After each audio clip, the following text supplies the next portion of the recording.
Halo teman-teman semua, di video kali ini saya ingin sekali membahas salah satu komikus yang sangat populer pada masanya.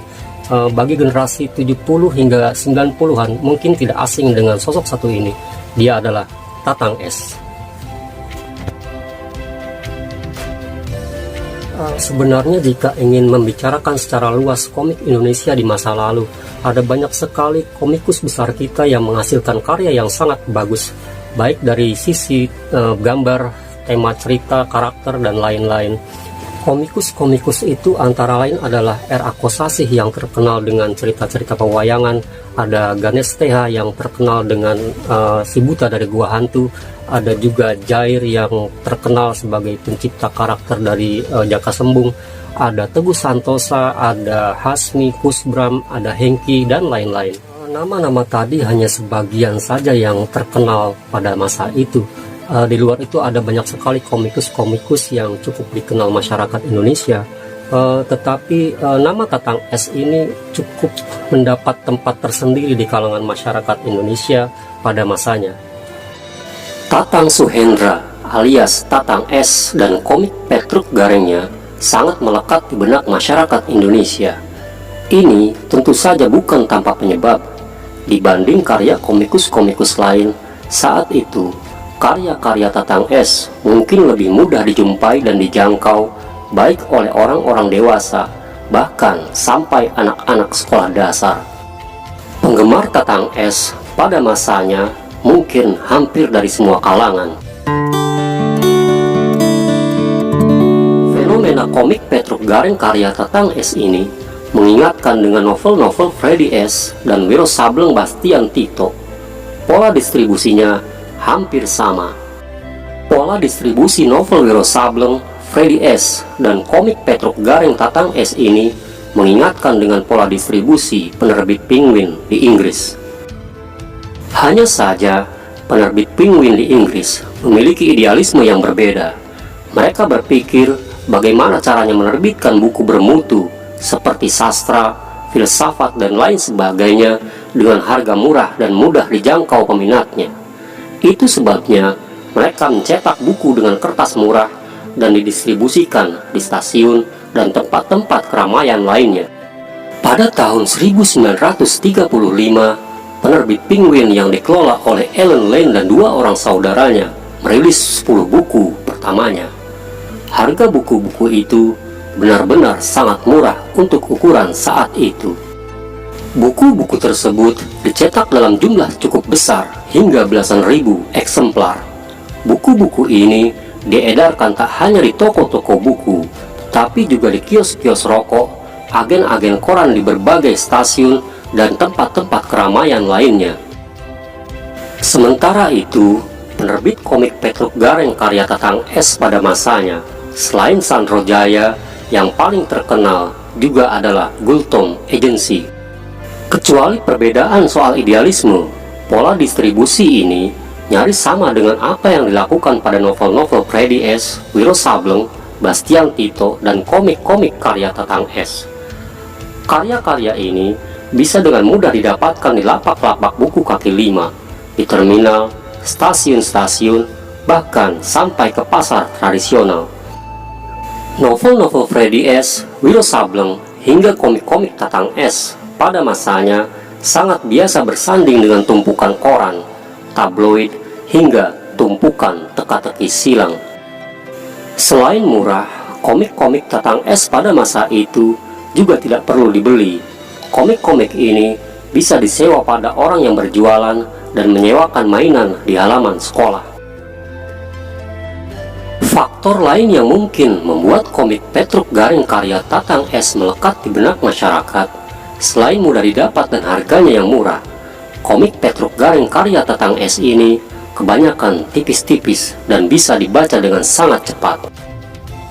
Karya-karya Tatang S mungkin lebih dikenal masyarakat luas dengan cerita tokoh-tokoh punakawan seperti Semar, Petruk, dan Gareng. Namun begitu, sebenarnya Tatang S juga menciptakan banyak komik di luar karakter Petruk dan Gareng. Tatang S juga menciptakan komik-komik genre silat dan roman. Dalam komik-komik Petruk Gareng yang dia buat pada tahun 80 hingga 90-an, Tatang S banyak mengaplikasikan tokoh-tokoh punakawan ke dalam cerita sehari-hari atau cerita legenda yang berkembang di masyarakat. Ia bahkan mengembangkannya sampai ke tema-tema horor. Tatang S juga kerap menjadikan punakawan seperti Petruk dan Gareng sebagai tokoh superhero. Pada masanya, komik-komik Indonesia juga harus bersaing dengan serbuan komik-komik asing dari Eropa, Amerika, dan Jepang.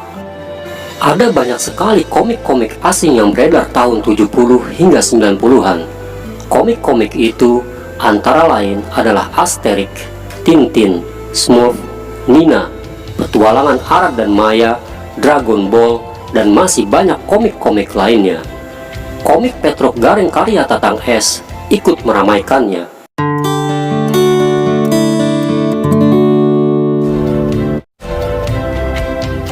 Sebenarnya sebelum Tatang S, karakter Petruk dan Gareng sudah lama muncul di dunia perkomikan Indonesia. Indri Sudono adalah komikus yang disebut mengawalinya.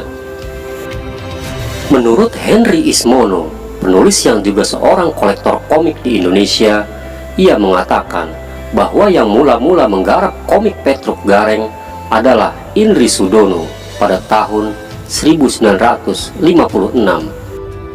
Menurut Henry, sejak 1956 hingga periode tahun 60-an, Indri membuat puluhan komik dengan tokoh punakawan. Komik ini tak cuma muncul dengan bahasa Indonesia. Dalam sebuah majalah tahun 70-an, karya Indri Sudono juga pernah dimuat dalam bahasa Jawa. Indri Sudono menyebut karyanya sebagai dagelan Petruk Gareng. Pada masanya, Indri Sudono adalah komikus yang produktif membuat komik Petruk dan Gareng. Komikus satu ini memiliki karakter komik yang khas dan memiliki ciri tersendiri.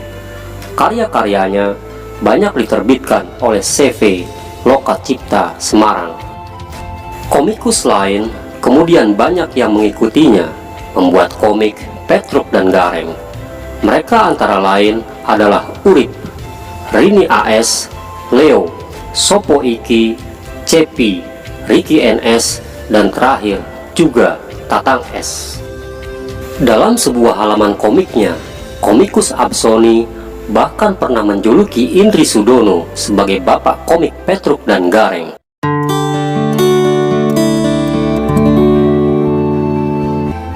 Menarik sekali membahas komik-komik lawas yang pernah terbit di Indonesia. Para komikus kita dulu sering memanfaatkan halaman komiknya sekaligus sebagai media berkomunikasi atau bertegur sapa dengan penggemar atau teman sesama komikus. Entah siapa yang memulainya, tetapi ini menjadi kebiasaan para komikus pada masa itu. Justru karena itulah, tegur sapa para komikus dalam helai komik lawas menjadi abadi, bahkan bisa dibaca hingga saat ini.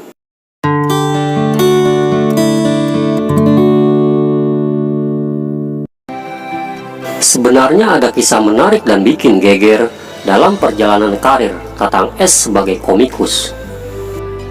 Pada tahun 1968, Tatang S pernah menjiplak komik karya Ganes TH, Si Buta dari Gua Hantu.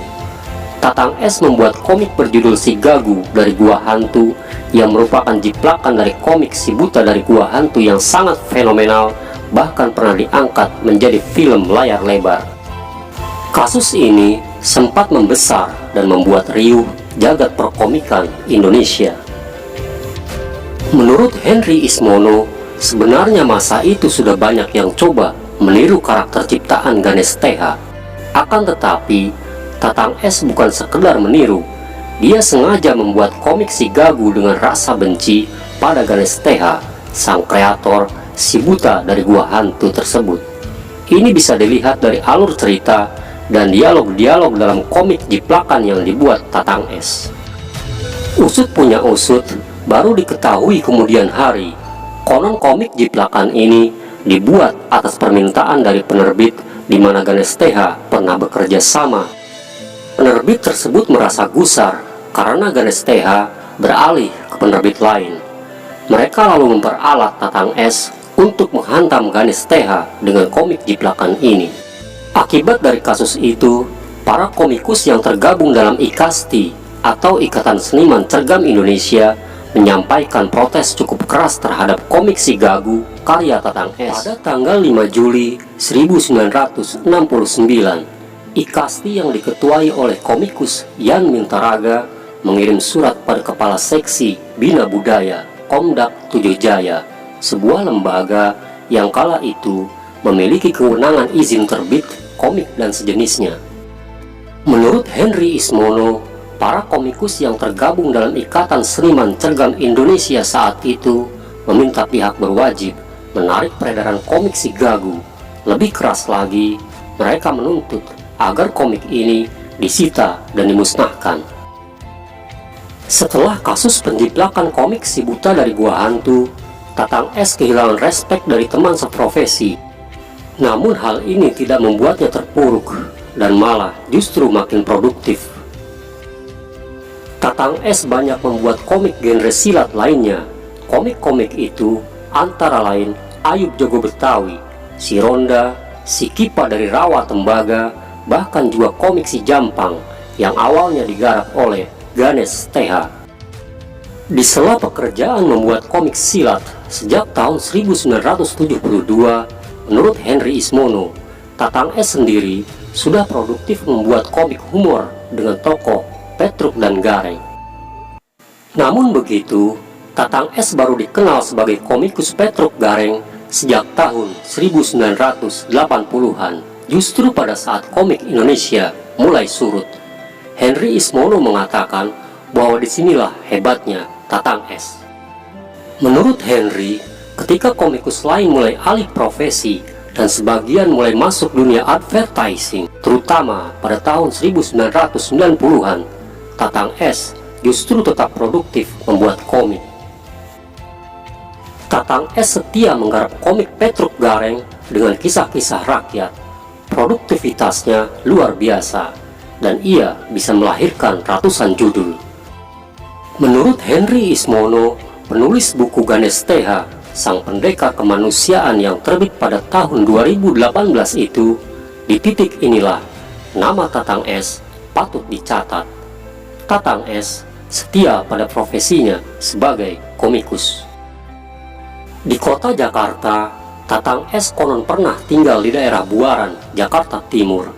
Di rumah kontrakan itulah dia tinggal dan berkarya.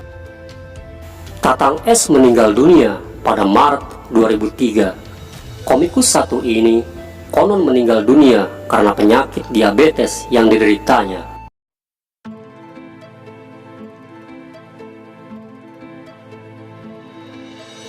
Baik teman-teman, sekian dulu untuk video kali ini. Mudah-mudahan bermanfaat dan saya memohon maaf jika ada banyak sekali kesalahan dan kekurangan. Tetap semangat, salam literasi.